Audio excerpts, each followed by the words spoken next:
Ok, donc premier assemblage, j'ai créé un fichier que j'ai appelé 01 pour le nom de notre projet, 01 pour le nom de l'assemblage et 00 parce que c'est notre assemblage. Comme ça, on est sûr que dans la liste, cet assemblage-là se retrouve toujours au sommet des pièces qu'il va contenir. Donc comme ça, c'est quand même plus facile de s'y retrouver. Ensuite de ça, ce qu'on peut faire ici, c'est insérer notre première pièce. Donc on va cliquer sur notre bloc moteur. Je vous suggère de commencer par lui, ça va être plus simple. Et on va cliquer sur Insérer dans la conception active. Donc, on peut laisser notre pièce telle quelle comme ça n'a pas vraiment d'incidence. On va cliquer sur OK. On va venir cacher notre origine. Et on va aller chercher notre deuxième pièce qui se trouve être un élément de quincaillerie.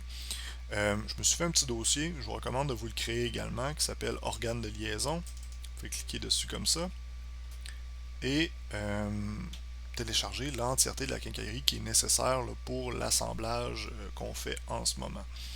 Donc, comment savoir quelle quincaillerie télécharger? Cassez-vous pas la tête outre mesure, j'ai réglé ça pour vous. Vous pouvez cliquer sur un navigateur web puis aller chercher la fiche qui va être en hyperlien d'ailleurs dans la vidéo. Et ce que vous pouvez faire, c'est, à titre de rappel, la copier dans votre Google Drive. À ce stade-ci, je vous recommande de le refaire. Je l'ai quand même mis à jour.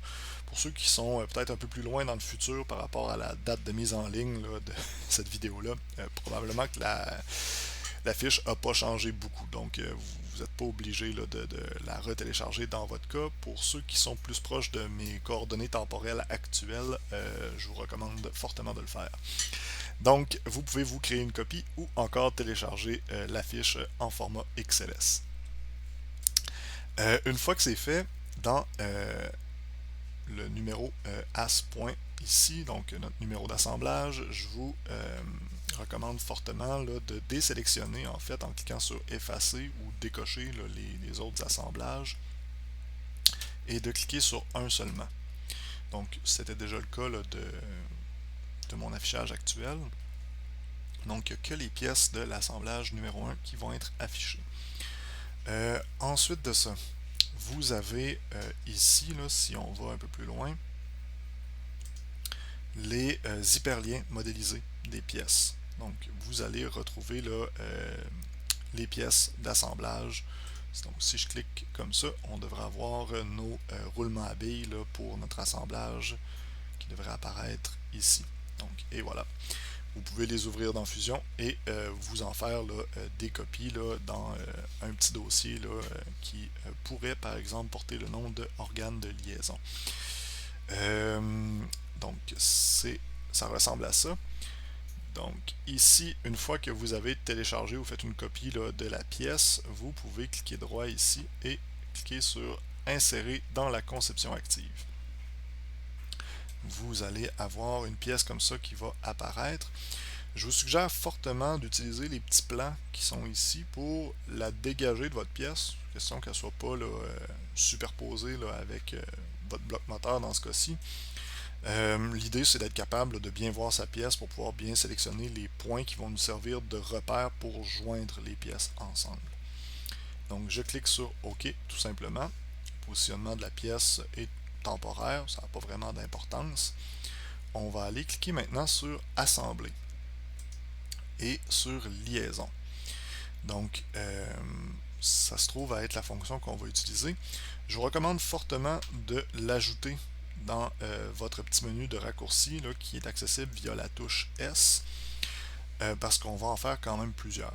Donc ça va aller relativement plus vite si vous n'avez pas besoin de faire l'aller-retour dans le menu en haut comme ça.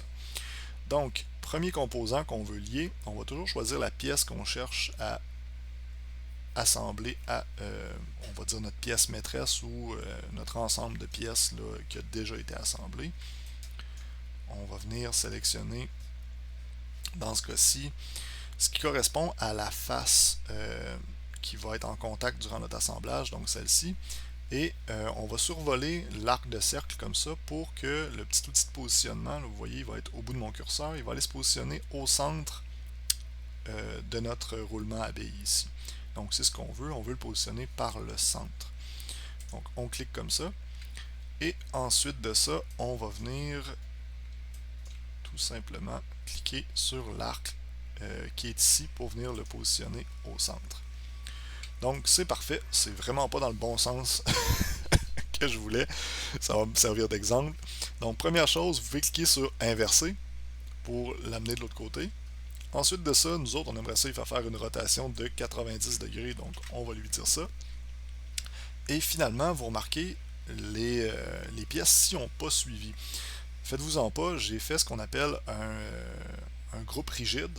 Donc j'ai j'ai préassemblé en fait ces pièces-là. Normalement, elles devraient suivre. Et voilà.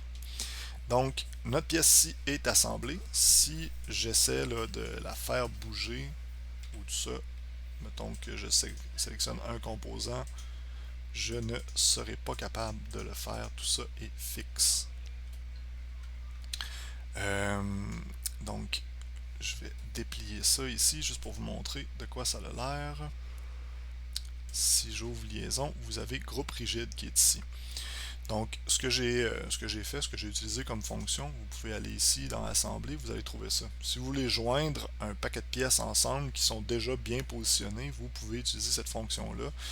Ça fait un ensemble là, rigide de pièces. Donc, si vous n'avez pas d'articulation qui sont là, prévues, disons, dans votre modélisation, vous pouvez utiliser cette tactique-là.